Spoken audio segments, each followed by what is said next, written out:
Hello, my dear patrons and aspiring writers. This is DF, and this is the start of a new mini-series, Writing Beauties, in which I'll be giving writing advice and some anecdotes from a writing experience for you aspiring writers out there, so that you know how I came to be where I am today, some of the techniques I use, whether you are having problems with writing characters, or your original work, or your fan fiction, then this is the mini-series for you. This will be available to all $5 plus patrons, and I will try to do at least one episode a month, though probably more because I'm in quarantine and I don't really have much to do at the moment. So to start off, I'm going to explain to you guys how I started writing fan fiction and how that has helped me in writing my original work.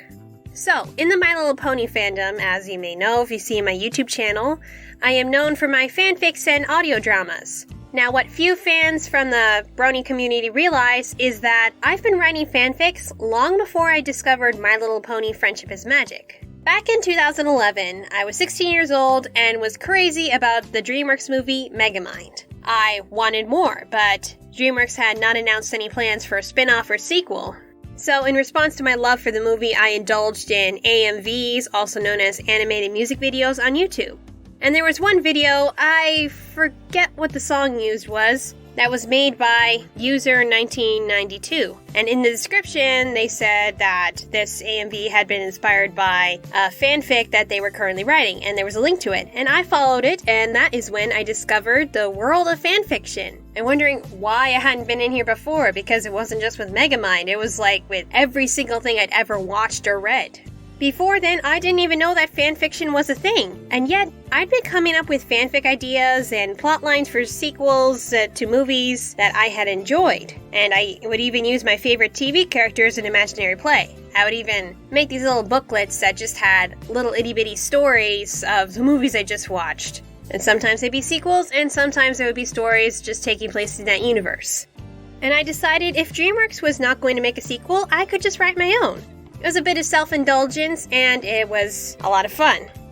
So I started with a one-shot called In Your Dreams, just for practice, taking place before the movie, just a little kidnapping scenario with Megamind and Roxanne, just to start off. And then I made my first multi-chapter fic, Attack of the Mega Clones, serving as a sequel to the movie Megamind, and the rest is history.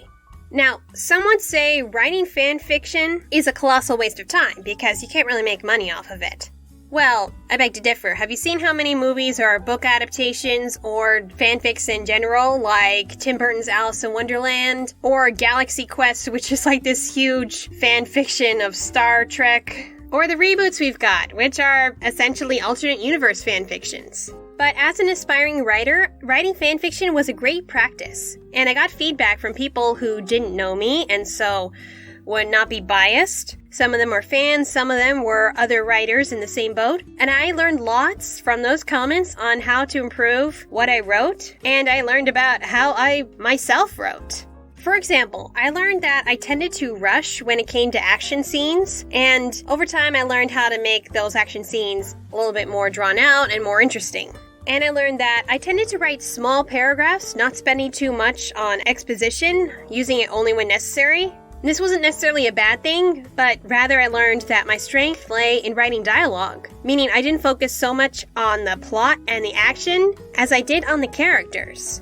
That was where my focus was, and I think I still excel in that today.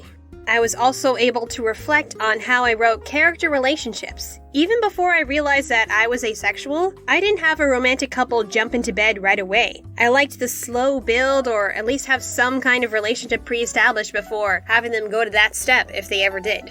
Funnily enough, in terms of romance, I found myself writing more from the guy's perspective, and that it was actually hard for me to write from the female perspective describing male attractiveness. I wondered if it had to do with me being biromantic. Yet I'd have to say that I find females objectively more appealing.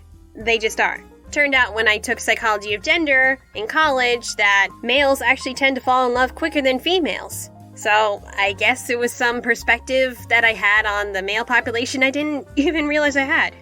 Who knew?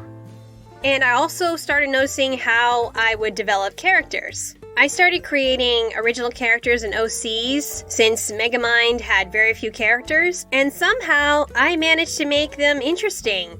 and I learned the difference between a compelling OC and a Mary Sue or Gary Stu.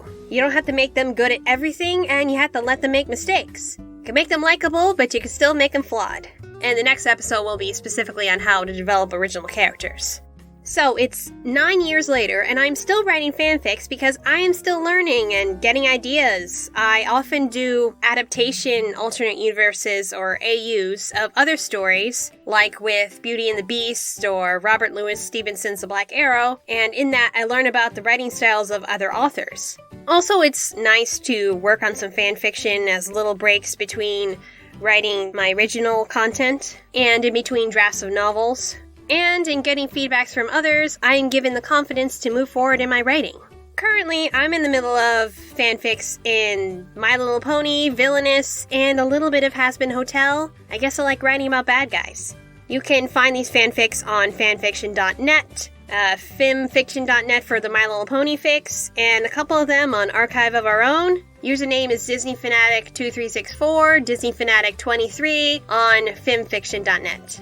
So next time we're going to talk about creating OCs. If there's anything in particular you want some writing advice on, then just let me know and I will put that in a future episode. Until then, thank you for continuing support. And if you are a writer, keep practicing and don't give up on your dreams.